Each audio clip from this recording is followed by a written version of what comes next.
upon learning that he was having a boy. That's not what I got. "Greg, you knucklehead," he yelled.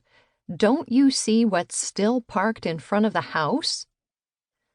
I looked carefully in the mirror, and sure enough, there sat my car. Somehow the car must have fallen off the hitch when I popped the clutch. It turned out that I'd forgotten to insert the safety pin on the trailer ball. "So that's what that's for," I jokingly exclaimed after realizing my mistake. Erin thought it was adorable that I didn't think to check the safety pin, and she laughed hysterically. I backed up the truck, reattached my car, and fastened the safety pin. Unfortunately, my mistake had cost us about 45 minutes. I figured we could still make Denver by late night, but by 4 o'clock that afternoon, I was bone tired. "Honey, you have to drive," I said to Erin. "I'm exhausted." "You have to be kidding," she replied. "There's no way I'm driving this semi-truck." I'd hoped for a different response, but her fear of driving the tiny U-Haul truck cracked me up. She's afraid to drive. How cute, I thought. Besides, I just wanted to be together on our first grand adventure as an engaged couple. So with no other options open to me, I explained my need for something to keep me awake. I figured that since Erin was a nurse, I was speaking to the right person. "That's simple," she declared. "Pull into that truck stop." When I did, she climbed out of the truck, and a few minutes later she returned with a bag full of energy products like vitamin B12, caffeine powder, no-dose pills, Jolt Cola, anything with high levels of caffeine. "Are you sure I can take all of this stuff together?" I asked, a little concerned. "Sure," she replied. "Trust me." Then I heard her mumble under her breath, "At least I think it's all right." I quickly doused my system with torrents of caffeine, and the moment it hit, I felt as if I could drive 8,500 miles rather than a mere 850.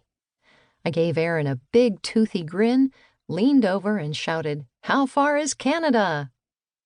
We drove on, laughing, talking, and watching the scenery fly by. We talked about goals and aspirations that we wanted to accomplish together that would take us the next 50 years to achieve. Our fairy tale was starting off with a bang. But by 1 o'clock in the morning, the caffeine had worn off and the sugar high was long gone, and I couldn't drive another mile.